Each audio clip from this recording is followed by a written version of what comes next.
Welcome to room 130. This is the photojournalism lab down in the basement level of the Grady College. It's officially the Gannett Photojournalism Lab, but we tend to refer to it as the Photo Cave. Now, usually we have a nice low light level in here, but I've turned on a few more lights so that we can see what's going on.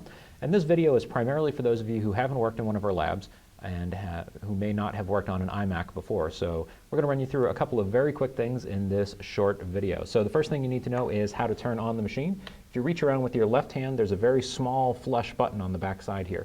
And once you hit that and give it a few seconds, you'll see the screen turn to gray. And after that, you should see on the screen the option to log in as a student, and you want to go ahead and click on that. Down below each machine, you're going to find two items. On the left-hand side here, we have a card reader. This one is specifically designed to handle compact flash cards. It will also handle the secure digital cards most of our cameras are working on, but we've got a better option than that. And next to that, you're going to find a USB extension. If you've got a USB thumb drive that you want to plug in, we recommend that you use this instead of trying to spin the machine around and plug into the back side.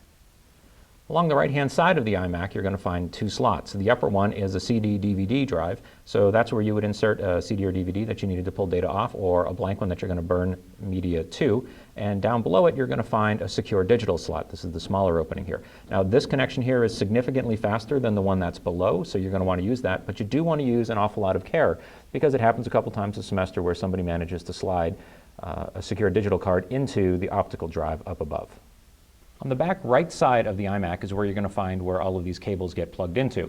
Now, the only ones that you're probably going to want to worry about here is to plug in a set of headphones, and that is the outermost round jack here. It's marked with a little headphone jack above it. The one next to it is a line in.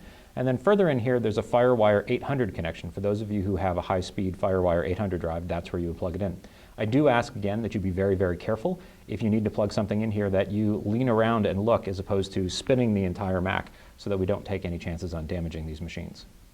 From the login screen, go ahead and click the student button. You won't need a login credential or anything like that, and the Mac will finish its startup. Now, you'll see we have a nice clean gray background here. This is to help you while you're editing photos and things like that. Down along the bottom, we have all the applications that you're going to need throughout the course of the semester.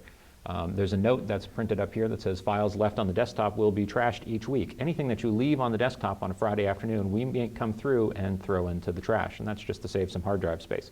If you have something that you're going to come back to the next lab session and work on again, you can go ahead and throw it in what we call the hold folder. The hold folder sits in the upper right-hand corner. As a policy, the lab assistants and myself won't delete anything that's sitting in there. However, remember, there's more than 4 dozen students that use this lab throughout the course of the semester. Anything that's really important, burn to a DVD, put onto your own drive, and take with you at the end of your editing session. When you do finish your editing session, we recommend that you go ahead and shut down the Mac. Up under the Apple, you can come all the way down to the bottom and you'll find the shutdown command.